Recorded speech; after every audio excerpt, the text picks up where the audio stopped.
today is Cherry Bird, who is the country coordinator on behalf of Amnesty International for India and Nepal. So she's got a general outlook of Amnesty International and an in-depth knowledge of India and Nepal.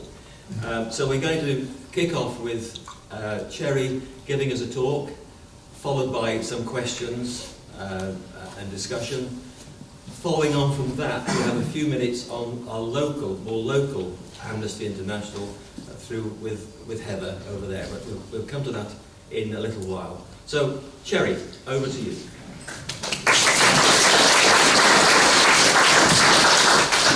Thank you for welcoming me, and it's wonderful to see such a vibrant group and such a large gathering. I hope the technology works. So I'll start off by saying a little bit about myself to kind of set the context and how I came to Amnesty. At the age of 39, do you remember that age? This was a good time, wasn't it? I had a midlife crisis, and having been teaching and working in medical physics, decided to go off overseas with VSO, voluntary service overseas. And that was the beginning. It was originally supposed to be for 2 years. I then spent 20 years overseas working in education and health. First of all in Zimbabwe, where I lived right out in the boondocks with no electricity or hot water, or any water actually, we had to fetch it from a borehole. And I gained an understanding of how many people in the rest of the world live and how different it is. And I experienced some of the privations, except that I had a choice to come home and they don't. And then after that I went to Nepal, to Kathmandu, which is why I ended up as a specialist in that area. And I worked there for a number of agencies in health, particularly safe motherhood, because the maternal death rate was very high at that time. And so reform of the health service and improvement of services for women was an absolute top priority. Lots of money went from all sorts of countries into that, and it did improve. And I did some work in India along the same lines, and Cambodia. And it was during that time that I began to realise the significance of human rights, because I suppose traditionally we've tended to give aid as a charity. You know, we feel sorry for people, we put some money in to improve their lives, and that's very nice of us, and they have to be very grateful to us. And I began to realise that actually they had the right to demand this, that everybody has the right to a decent standard of living. And that's what the rights-based approach to development was all about. Initially, when I heard people saying, we're taking the rights-based approach, I thought, well, what does that mean? You know, people throw out this jargon, but that's what it means at its most fundamental, that we all have the right to a decent life. So, when I came home in 2010, I say home because I am Somerset born and bred, not very far away, Amnesty was a natural home for me to join. So I'm going to start off by talking a little bit about Amnesty as an organisation and how it works, assuming that many of you don't know anything about it, and with that, the sort of human rights context is, and then talk a little bit more using India as an example. So Amnesty has been defending human rights across the world for over 60 years. So what is it? It's global, it works across the world, and another important factor about Amnesty is it works through a membership.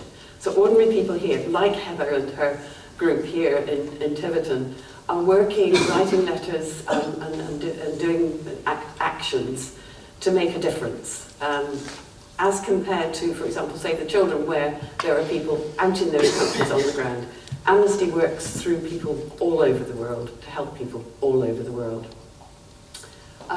It is politically neutral. Now, some people may have the idea that Amnesty is woke or left-wing or any of those things. It criticises whenever it sees human rights violations, whether those are by whatever kind of government. So we're not politically aligned. We don't get any funding from any government or based on any political ideology. It's purely a human rights. Same thing goes with economic interests and religion, so we're not affiliated in any way with anyone. We do collaborate a lot with the UN, because obviously the Human Rights Convention is linked with the UN, to basically call out injustice, and that's what we do. And the saying, which is attributed to Eleanor Roosevelt, but no one's very sure, the idea of it's better to light a candle than to curse the darkness. In other words, it's better to do something than nothing. Hence the icon of the candle with the barbed wire wrapped around it, which symbolises people trapped in prisons or camps or whatever. So that is our icon. So what do we mean by human rights? Well, I've said a bit about that already. Basically, there are 30 rights and freedoms set out by the Universal Declaration of Human Rights. And that's a lot. And that was in 1948 on the 10th of December. So from then on, the 10th of December has always been marked as Human Rights Day. And it includes everything you can think of, the right to basic things like food, shelter, going further up, education, freedom from torture, freedom from arbitrary arrest, free speech, they're all there. And at the side there, I have a selection of leaflets and information for anyone that is interested to have a look through, and some of them we've got enough that you can take away. There's one in particular which lists the human rights. So the Universal Declaration of Human Rights forms the basis of human rights law, which most countries have human rights law. There were attempts to disrupt that a while back, but I think that's all gone to bed now. And basically it means that all human beings have the same basic equal right to a dignified existence and to peace and justice. It's not asking very much, is it? So how did it start? Well, some of you may know Peter Benenson was a barrister. And in 1960, he read about the imprisonment of 2 Portuguese students who had merely drunk a toast in a public place to liberty, and that was enough to get them imprisoned. He was so shocked and horrified that he put together a powerful newsletter article, and that was published around the world. And so he realised the power of the media and the power of letters, and that was how Amnesty started, fighting for freedom of speech. And now there are over 10 million people across the world who are either members or supporters of Amnesty, who write letters or sign online petitions or do whatever is around. So how does it work? And it is a complicated behemoth, I have to say. Bureaucracy is its middle name, which can be extremely frustrating, but on the other hand, it's a safeguard. And that's the world we live in, unfortunately. Things are slow and cumbersome, but they are there for safety reasons. So we're acting to protect people, defending their right to freedom, and we do that by investigating and exposing abuses.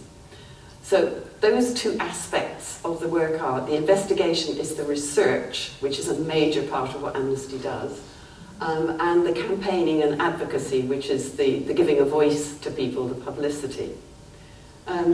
There are 61 country sections, and that means 61 countries have full-fledged offices and staff and institutions, and the Amnesty UK is one of the largest, which I guess is not surprising since it started here.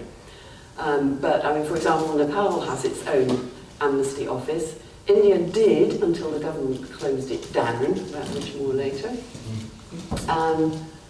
And the International Secretariat is the global arm, the sort of umbrella, and they carry out all the research, and you will often hear them quoted on the news. You know, Amnesty International has published a report about Gaza, or about gay rights, or about whatever is currently a problem. And their research is widely regarded as being very accurate and of good quality, and I know the amount of time and effort that goes into that research to make sure it is accurate. My India colleague in IS, she spent a month doing on-the-ground interviews, often up to 20 people a day, who had experienced abuses. So you imagine how exhausting that is, talking to one person after another, hearing harrowing stories to put together into a report. We also issue lots of media statements, which sometimes reach the national press and sometimes just go around within aid organisations and the UN and such like. And it's on that, those the research, the design of campaigns and the media publications that the country sections like AI UK base their work. They can't do everything, so they choose the things that they're going to focus on. And then one stage down from that is the local groups and individual members within a country undertake campaign activities to do things like raise public awareness. At its most simple, that's one of the most important things for us to do, so people know about what's going on and know about it in an unbiased way. And then to start to do other actions that will make a difference, we hope. So how the AI UK section is structured, the picture on the right, which is a bit fuzzy, but it's taken in Exeter at one of our regional conferences. So the Southwest region has a conference every year in Exeter, and we always do an action outside with people holding up posters, taking photographs, posting them on social media, so that people can see what we're doing and what we're talking about. So Amnesty UK is funded by donations, a lot through wills actually, people who really care, who will leave a donation in their will, but also fundraising by local groups. It's one of the most important things they do. Sale of books and other fundraising events. So again, we don't get any money from the government. In AI UK, at the moment, we've got about 120 local groups across the country. There were a lot more, but like everybody else, we're struggling to get people to join groups. And we're starting to look at different ways of engaging local people. Young people aren't very interested in committees and meetings on cold winter nights. So we have to think of different ways of doing it, because it's not that they don't care about the issues. They just have a different way of doing things, and we have to somehow tune into that. So a bit of head scratching is going on at headquarters level as to how we work with that. So there are also 200 youth groups and 60 student groups. Those are really important because, of course, they are the future. But you have to work in a very different way with them, particularly the student groups, because 3 years at university, the first year is settling in, the second year you can get going and doing things, the third year you're worrying about finals, and then you're gone. So there has to be a sort of much faster way of working with student groups, but it is the place where people really tune in to what's going on, particularly people who are doing the kind of courses that will link in with Amnesty and human rights. We also have some networks, and those are made up of voluntary people, and they focus on particular issues. For example, the feminists who are talking about women's issues across the world. Of course, that's a huge human rights issue. Anti-death penalty, that is one of Amnesty's absolute stalwarts. No matter what anyone's done, we don't have the right to take away a human life, is the belief of Amnesty. It kind of takes us down to the level of people who kill other people. Children's rights, there is also one for gay, LGBTI, the usual alphabet soup rights. Anti-racism is another one. So there, new networks are being created all the time as issues come to the fore. And then there are people like me, the volunteer activists. I'm a country coordinator, which means I have specialised in particular countries. And most of us, there are about 50 of us in the UK, most of us have some experience of the country. We're either from the country or we have lived there for some period in our lives, so we have a real engagement with the countries. And then we also have the regional reps, and I'm one of those too, who help to coordinate local group activities. And I have to say, the local groups around here just get on and do things. But I produce a regular newsletter which brings everyone together, and we have a conference which brings everyone together. So it's important that local groups can learn from each other about what they're doing and get bright ideas and support each other. The country coordinators are kind of the link between the research and the campaign design, which is done at global level, and the activists on the ground in the local groups. So that's kind of where we fit into the picture. So Amnesty, like every other organisation, has to have strategies. And our latest strategy is 2022 to 30, which is relatively long-term, recognising that things do take time to happen. And I've just picked out a few of the priorities. It's the usual wordy type of document. Individuals and communities at risk, that has always been our fundamental concern. People who are either unjustly arrested and imprisoned for something as simple as a social media post or a statement in a newspaper, or people who are being harassed by the authorities, at risk of being killed, and increasingly communities, for example, the First Nations people who have suffered so much in places like North America, Australia, New Zealand, who are fighting, and in India particularly, fighting for continuing ownership of their traditional lands, which are at risk because of mining and all the other kind of greedy things that are going on. Freedom of expression, which is fundamental to everything. And that doesn't mean license for hate speech. You still need to be respectful to each other, but it means being able to call out something which is unjust, being able to express an opinion politely and respectfully. And that includes the right to protest, again, peacefully, without injuring anybody else or damaging property. Human rights crises, that means things that pop up unexpectedly. For example, when Ukraine was invaded by Russia, Gaza, Syria long ago, and all that went on there. So those kind of things Amnesty has to be prepared to act on very quickly, without the long lead-in of preparation and research. Economic, cultural and social rights, that sounds a bit woolly, doesn't it? That's a newer one. But actually it simply means the right to a decent standard of living and to the identity that goes with your culture. And that is going back to Indigenous people who need to be respected and allowed to keep their language, their cultural ways, etc. And within also social rights, which means social care and so forth. And then anti-racism, which is increasingly, as migration is a fact of life, there's no doubt about that, then we have to learn to live together without the prejudices that are expressed in racism. Themes, there are three major themes, cross-cutting themes, and that means sort of dealing with external challenges that are there at every level. No matter what you're doing, it's there. And an obvious one is climate change, because that affects our whole worldview and the way the world is going, including things like refugee rights and migration, and just simply the ability to function on our planet. Digital technology, there's been a lot of talk about AI, artificial intelligence. That is going to profoundly affect people's lives, and some people's lives could be quite negatively affected. And so the research is ongoing as to how that is going to affect the kind of work that Amnesty does. With these themes, Amnesty doesn't necessarily profess to be the expert on them. There are other organisations that do that.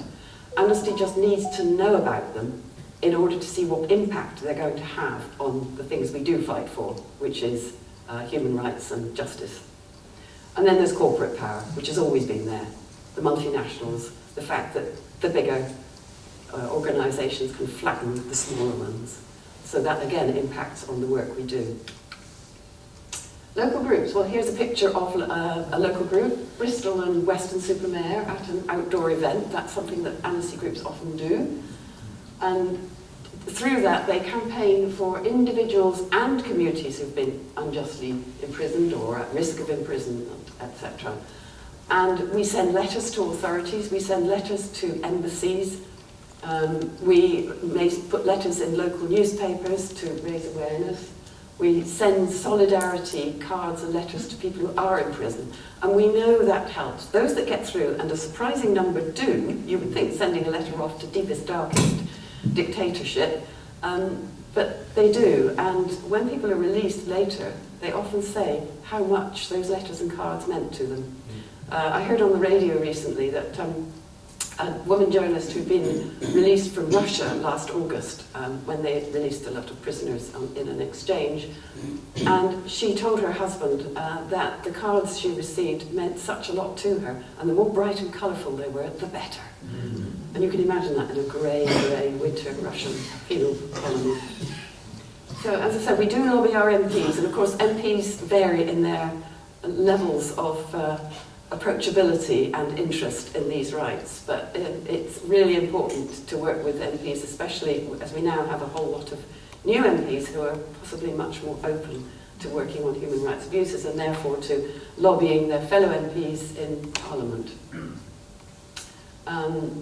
We raise awareness in communities so that more people are aware and can make more informed judgments on things they read, because especially with social media, with no kind of editorial control, there is a risk if it happens, people are given false information and they believe it. So we are trying to put a more balanced point of view so that people can read with more judgment. And social media, increasingly, stuff goes out, and that, of course, is the way to reach younger people and from the right platforms.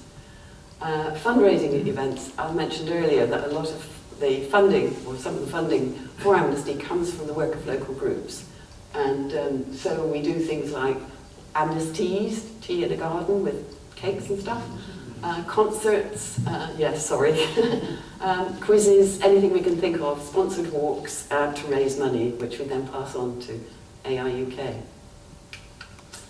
Key dates in the year, there are a few. There's something called Right for Rights, which is a major campaign. They select a few really important cases that all groups work on and write letters for, which starts in November each year and runs through for the next few months. There is Refugee Week in June, where we particularly campaign on the rights of asylum seekers and refugees. Women's Day, really important one, that's next week, 8th of March. And Human Rights Day, I've already mentioned, 10th of December. So other activists, I've mentioned really what country coordinators do. There are 13 teams of us. I said there were about 50 of us, and we're split into 13 teams which are grouped in the regions of the world. So I work on the South Asia team, and in fact I'm the team leader for that team, and they are 8 countries. So India, Nepal, Bangladesh, Pakistan, Sri Lanka, Maldives, Bhutan, some of which are more, we have more activity on than others. And then the activism, well, I've mentioned that, so that's fine. And that's actually a street stall in Truro, so I'm keeping it all very local. So what are the common human rights violations that we stand up and shout about? There's freedom of speech and assembly, which I've mentioned already. That's really, and most at risk in that category are journalists. I've been doing a lot of work on Kashmir, which was one of the Indian states and has now been downgraded to be a union territory. And journalists there, many of them have been arrested because it's a very good way of controlling the media, is to arrest journalists, because those that are arrested and in prison can't say anything, and those that aren't arrested and in prison are afraid to say anything. So it works very well, and India is very good at that. Forced disappearance is, again, a pretty nasty thing. People just disappear. Their family don't know where they've gone. Pakistan is master at that.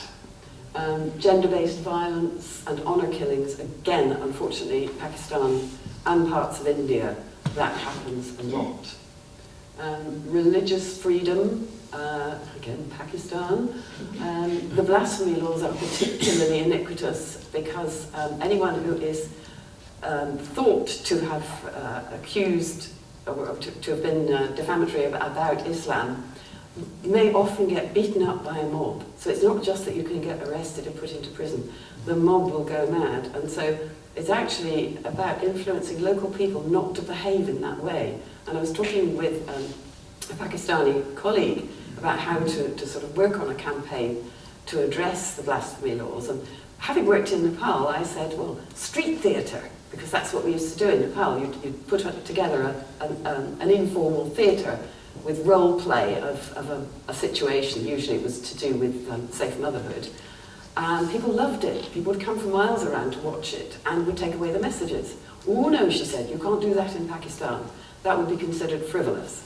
So it's a sign of how different countries are and how formal Pakistan in this case is, but it's not the only one.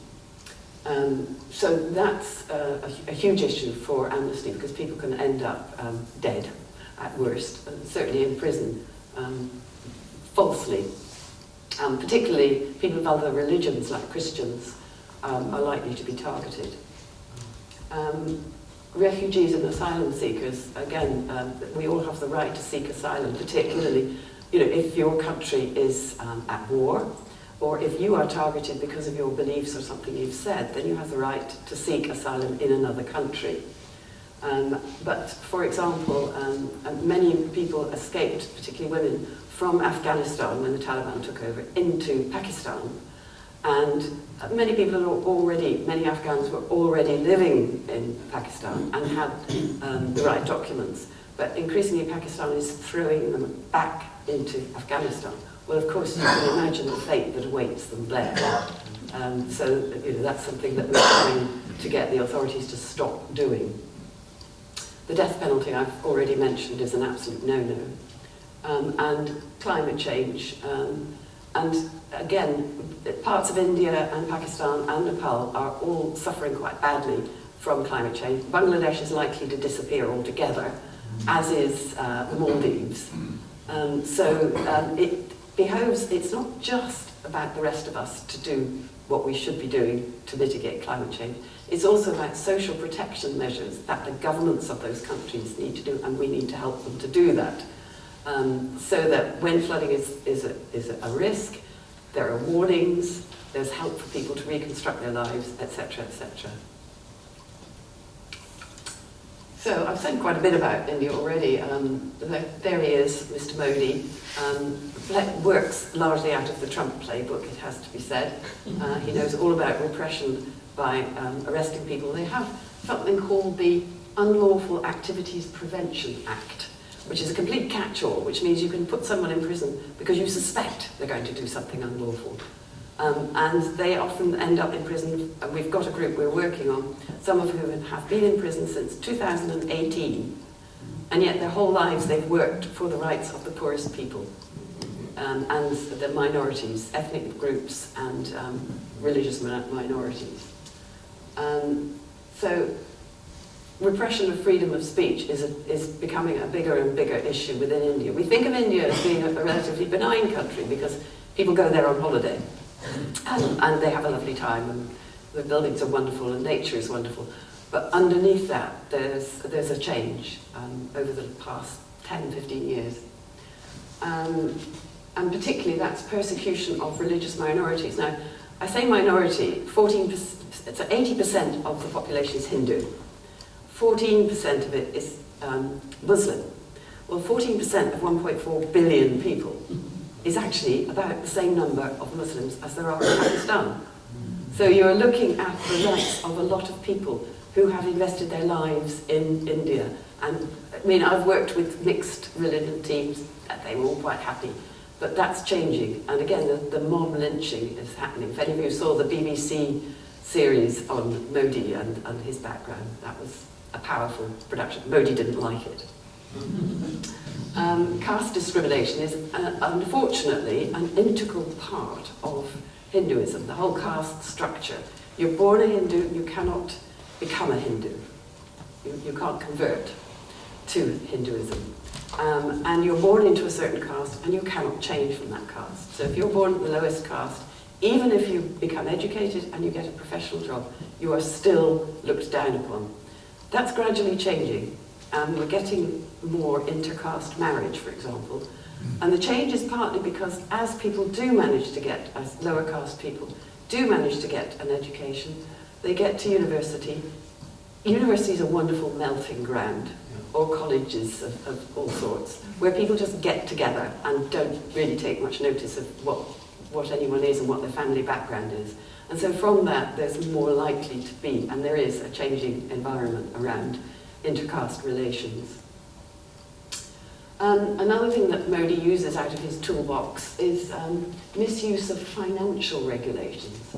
So there is the Foreign Contributions Regulation Act, which governs how organisations like Amnesty and Greenpeace and others, and Oxfam, use money that comes from foreign sources. And that's the grounds on which Amnesty's office in India was closed. We were accused of misuse of our foreign funding. This happened in 2020, and we're still closed. So we can only work through the IS link and not through the in-country section, which is, the accusations stand there. The representative of the board keeps going to court, the cases keep rumbling through court, nothing is resolved, but Amnesty remains closed with all its assets frozen. And the same thing has happened to many other organisations, both national and international. And then I've mentioned Kashmir, which was taken over. I mean, Kashmir is so complicated, it's the food for a completely different and separate presentation, so I won't even begin to try to explain it, but it is split between Pakistan and India, and the India bit was a state in the same way as other Indian states. There were 29. It no longer is a state, although we think it may get that back. But along with this change in status has gone huge repression of journalists and a kind of forced Indianization, forced flying of the Indian flag, and a removal of the identity of Kashmiris. And they do have their own identity culturally, linguistically, and historically. Women's issues, of course, foremost is Afghanistan. I don't need to say too much about that, but basically women in Afghanistan have lost the right to do anything. To even leave their homes, to even go to the park, to go to a beauty salon, let alone be educated.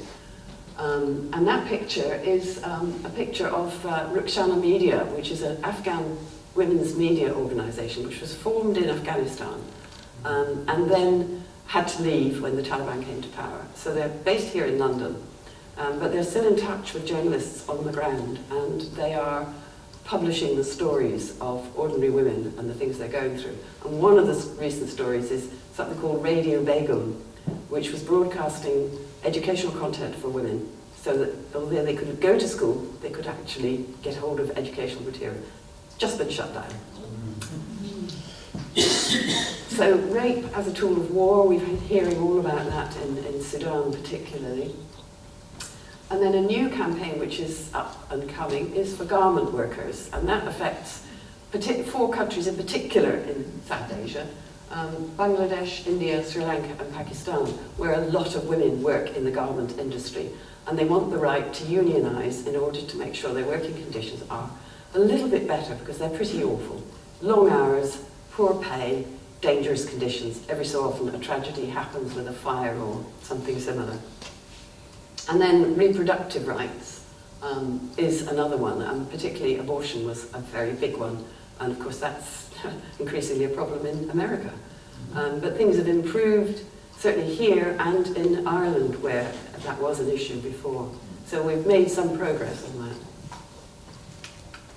And that's an example of the kind of materials that are being produced for the Garment Workers campaign. So it's saying women are fighting for the right to unionise. So behind the scenes, SEAMS, of Asia's garment industry. So what can you do to help? Well, if you are so minded, you can donate to Amnesty, you can even join Amnesty. You can raise funds for Amnesty through an event that you might like to put on. And certainly you can inform yourself about human rights issues, because we all want a more just and fair world. And that means following on, raising awareness amongst others, amongst your friends, family and associations. So when you hear somebody saying something that is clearly inaccurate and unfair, just inform yourself with the information that you can call them out and say, no, that's not true. And that's another stall, which I can't remember which group, but it's a street stall anyway. And that's it from me. So, if any of you, after such a blast of words and information, have any questions, I'm happy to take them at this point. Could I just...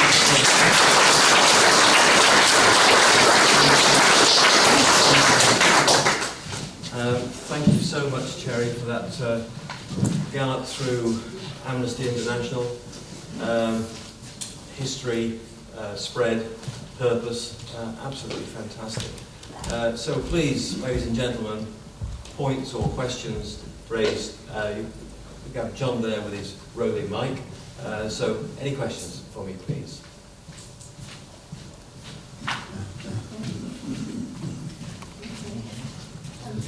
I wanted to ask if Amnesty is well implanted in the United States. Yes, they do have a very active group, and they're really good people, and they've been around for a long time. I feel for them at the moment. But yeah, they're there. And because the thing is that traditionally we've tended to work on issues in what we call the developing countries. But increasingly, rights in Western countries are at risk as well, particularly in America. So yeah. Thank you. Over here, John. Following on from that query, would Amnesty be involved in the banning of abortions in several states in America? We would certainly be campaigning for them not to be banned, yeah, because it's one of the rights that we feel that women should have. So yes, but it's going to be a difficult one because of the fundamental power of the Republicans, and particularly many women who feel that way. Thanks. Could you say how Amnesty measures success? It's a really difficult one. I mean, over there you will find our annual report 2023, which will give you some figures. But we do monitor. So obviously things like if someone is released from prison, but we do recognise that it's never just us. So we're always working in collaboration with other organisations. And that's true. I mean, when I worked in aid, you know, if you were with British DFID, as it then was, projects, or with Save the Children, or with the German aid, you didn't know, you couldn't say which one was more responsible. We were all part of it. But we definitely do review people released from prison, statements that are made, changes that happen. And we put in the Amnesty magazine good news, you know, if something has changed, positive. But it is a difficult one, and I think you have to be aware of not putting too much emphasis on figures, because it's like so many people bought the Amnesty magazine. Does that make a success? Well, that's quite easy. But so many people lobbied for the release of that prisoner. You could say it's a success because lots of people were engaged. So those are the kind of things that we do measure. Hello. Sorry. Hello. You mentioned as regards with women's rights. I wondered if you have any input into contraception in third world countries, particularly where women would want to have contraception. Yeah, very definitely. I mean, with my work with Safe Motherhood, part of that was about being able to space your babies so that you don't have too many too soon and you're completely malnourished and worn out. Now, the direct on-the-ground work would, of course, be done by agencies that bring in training, staff, equipment, etc. But Amnesty would definitely support that with statements and campaigns, especially if there is political opposition to contraception. Yeah. And can I just add to that? You must get quite a bit. Thank you. You must get quite a bit of opposition from men, because I think in some countries, particularly, men regard that as an attack on their manhood. Maybe. Yeah. There is that issue, and that's why it's a long, slow job. I mean, there were two people who were key in enabling women to access contraception. One is the husband, obviously. The other is the mother-in-law, because she carries a lot of weight within the family. Amazingly, you know, she once was a daughter-in-law and suffered And I could never understand why they seem to want the next generation to suffer as well.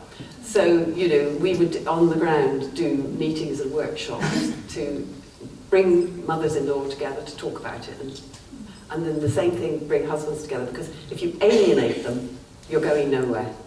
So, yeah, that's a bit of a crossover between my two hats, if you like, the former hat and now. But Amnesty would very much support all of that.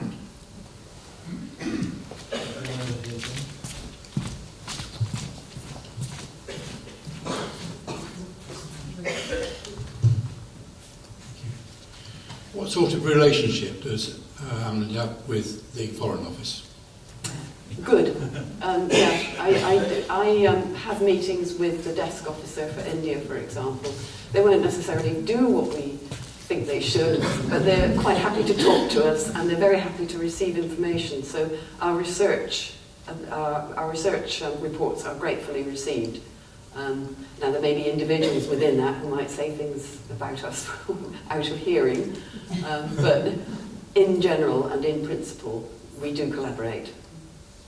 In fact, we even have someone who is a particular point person within the Amnesty staff who works on political relations with the Foreign Office.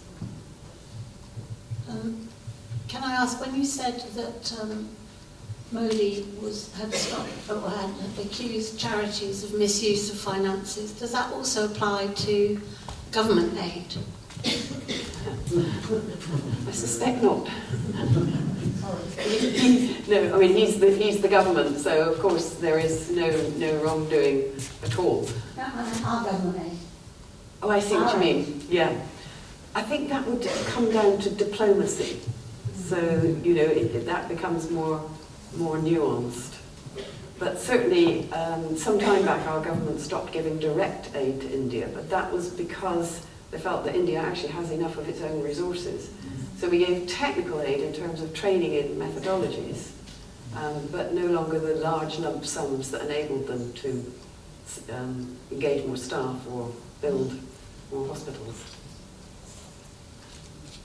But you're right, it should. I've got another question too. Sorry. How do we help women in Afghanistan? Oh, if I knew.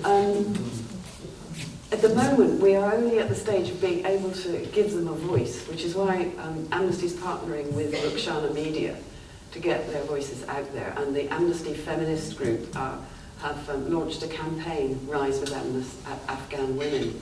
It's just to keep their voices, you know, on the stage, to not forget about them, because they are just marginalised, and it's infuriating that they weren't at the table when talks were ongoing with the Taliban. And for example, over the cricket, I don't know if any of you heard that publicity.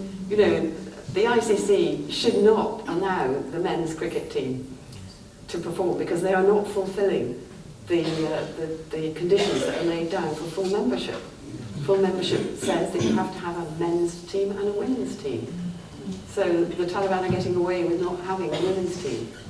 Although the women's team are in Australia and they're playing, but they're not representing their country, they're just playing as a team. But I think all we can do at the moment is publicity. That more and more people know about what's going on and are willing to stand up and say something, and then take our opportunity when it arises. I mean, apparently, a very large proportion, I heard the figure 95%, within the Taliban elite don't agree with the more extreme policies. But somehow that 5% have got a grip. Sooner or later, it's got to fall apart, because if you don't educate women and you don't allow a woman to be treated by a male doctor, excuse me, you know, what's the consequence going to be? How are you going to have more baby Talibans if women keep dying in childbirth?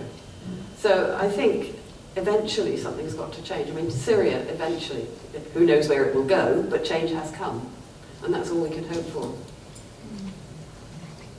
Could I ask a question about recruitment to Amnesty International, in this country in particular, let's say? How are you focusing on youngsters?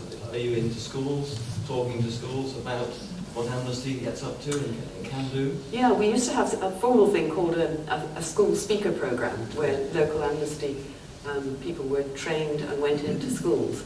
And through the student groups, definitely. Now, there's recruitment on 2 levels. There's one to be members of groups as volunteers. The other one is when it comes to recruitment of staff. That's not difficult. There are lots of people who want jobs with Amnesty because the research and the work of Amnesty is well regarded within the charity world. Yeah. Thank you. Hello. I think you said you had offices or representatives in 60-something countries. There's 200 in the world. Is that number coming down at the moment in the crazy state of the world? We lose a few every so often. For example, we lost India, and the Russia office was closed some years ago. But then sometimes new ones open up. So it's fairly steady.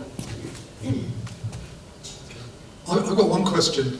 Are you involved at all in the freedom of speech debates going on in universities at the moment, thinking about your student role? We're not directly, but I mean, it's back to that balance that I mentioned earlier, that there is, I do feel that freedom of speech should be allowed. The question is, when does it become hate speech and something that you don't want to tolerate? And that's a very difficult one.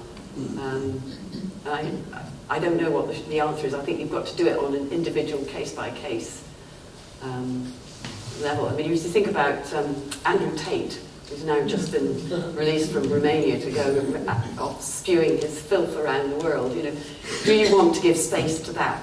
No. But someone like Salman Rushdie, who expressed opinions that were offensive to some people, depends on how you express them. Then I think we have to listen, because by shutting it down, it doesn't go away. Thank you. Wonderful, John. I'm an Amnesty supporter, but I do think at times it's a Western view of human rights which we are pushing onto the second and third world. What do you say to that? I think you've probably got a point, but I'd like to know in what respect do you think this is a Western perspective? I'll have to think about that. I mean, okay, I'll be helpful to you, because I think the fundamental right to a house, food, not to be arrested when you haven't done anything wrong, you can't question that. Where I can see nuance is on some of things like abortion rights, for example. I can see some people might find that difficult. But on the other hand, if women are being raped, why should they be forced to carry a pregnancy through? So it is a difficult one, and I think we do recognise, and that's why we have a lot of staff, both at all levels, who are from lots of different countries. I mentioned earlier Pakistani colleagues. So in fact the 2 CCs for Pakistan are both of Pakistan origin, so they do understand the culture. And in fact the IS representative is as well. And she says, well, we're working with the government, but we know there's a limit to what they can do. So it is about being sensitive about how you work. But when you get someone like Modi, you think, actually, he's pretty westernized. Yes. Okay, thank you. Any other points? Thank you, that was excellent, a really good exchange of views and ideas. So grateful to you, Cherry, for your presentation. We'll do a thanks in a moment after we've had input from our local Amnesty International group. Heather Radmore is the secretary of the Mid-Devon Amnesty group and wanted to have a few words about what happens in locally and how active the group is in terms of raising the profile and doing the work that we just had expressed in national terms. So Heather, please. And Chris Dodds, who is our chair. Okay, we are Mid-Devon Amnesty, or Amnesty Mid-Devon, and we cover basically the Mid-Devon district. Most of our members come from the villages, but we do have one very special member who's here today from Tiverton, Maggie, and And we are, to qualify to be a member of our group, you have to go through some stringent tests, because we are special people. You have to believe in justice and human rights, and you have to be able to write your name. And we tend not to be a really extrovert group who you'll see marching down the high street in Tiverton wearing banana uniforms and things. We tend to be tucked away in a room once a month, meeting. Usually, well, Chris will tell you about where and how, because we try to write to the human rights activists to give them support, or people who are in prison for their activism, or just an injustice, to give them some hope. We also write to their governments and officials to campaign for them. Most of the time, we don't know whether we're having any effect at all. But we believe in this drip effect and lighting the candle to expel the darkness. We have had various feedback occasionally. I'm going to hold up this photo. You don't have to see it, but it's a photo taken by the then head of Amnesty International UK of Gunnar in Turkey, about to go into court to face his charges, along with the head of Amnesty in Turkey.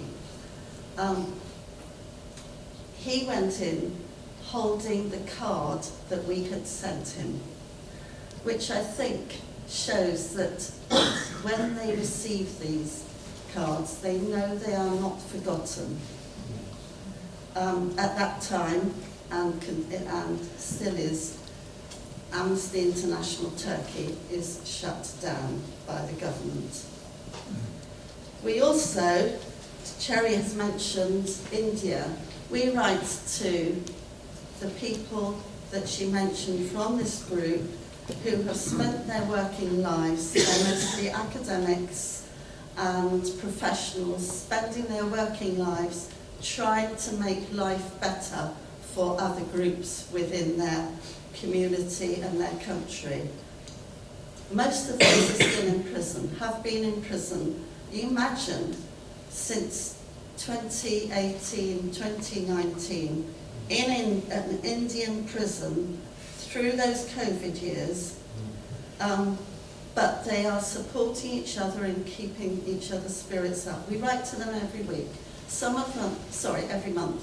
Some of them have been released on bail. Not one of them has been freed. There are 3 women and the rest are men.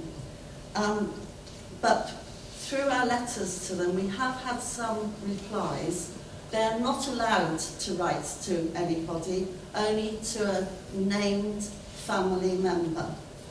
But by doing so, they have actually asked, some of them have asked their named family member to get back to us. And this is a couple of things, quotes from Rona Wilson, who said, "I salute you for this heartfelt gesture of love, compassion and solidarity. I cherish every act of solidarity and compassion, as such acts nourish the human in all of us. It's through such acts that we renew our conviction to make the world a better place to inhabit." And that's why we do it. And I guess many of you will have heard of Alaa Abdel Fattah, who is in prison in Egypt as we speak. He's been there since 2013. He's a British Egyptian. His mother, and one of the reasons he is in the news in our country is his mother and sister are in this country. He is also British Egyptian.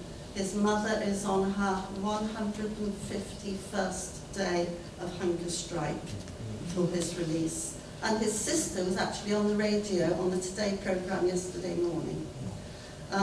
We're campaigning very hard. We can't write to him in prison, but our campaigning is through our government, David Lammy in particular, to do something now, quick, please, and to the Egyptian authorities.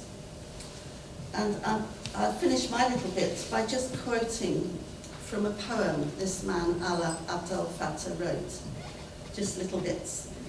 In the absence of both despair and hope, nothing remains but the self. It may have been naive to believe our dream could come true, but it was not foolish to believe that another world was possible. We reach out to you, not in search of powerful allies, but because we confront the same global problems and share universal values. And with a firm belief in the power of solidarity, I'm never alone in my resistance. There are always people in solidarity. And that's us.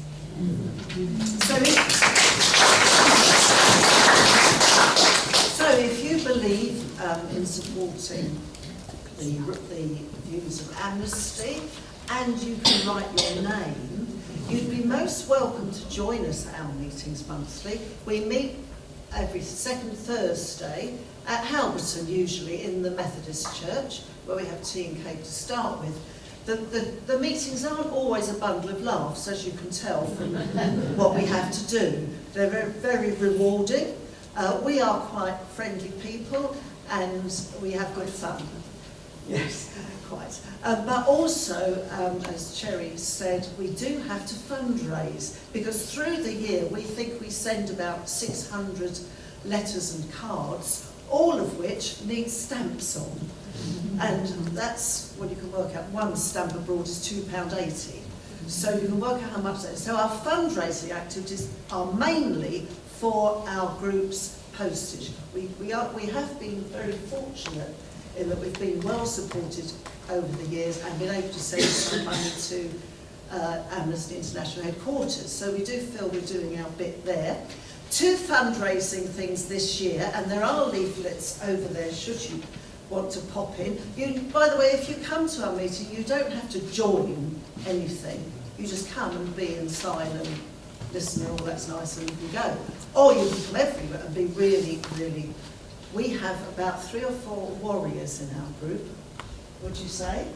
Real warriors who really fight. And honestly, if you were the Prime Minister and got one of the letters from the oldest of our warriors, who's 96, you would tremble in your feet. She's firm but polite. But all we have to do then is sign her letter. She's written it, we sign it.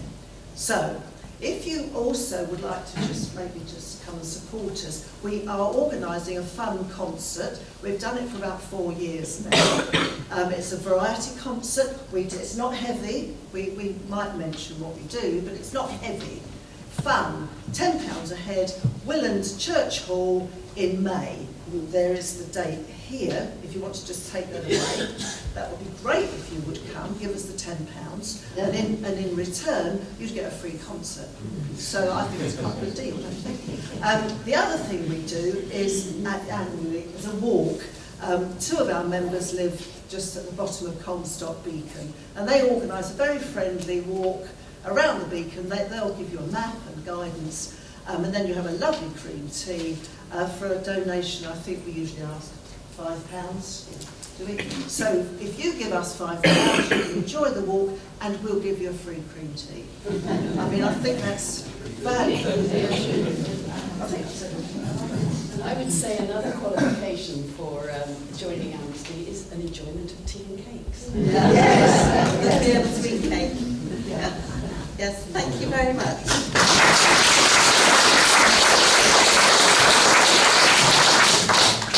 Thank you, Heather, thank you, Chris, and especially thank you, Cherry, for giving us an insight today into Amnesty International, its origins, its organisation.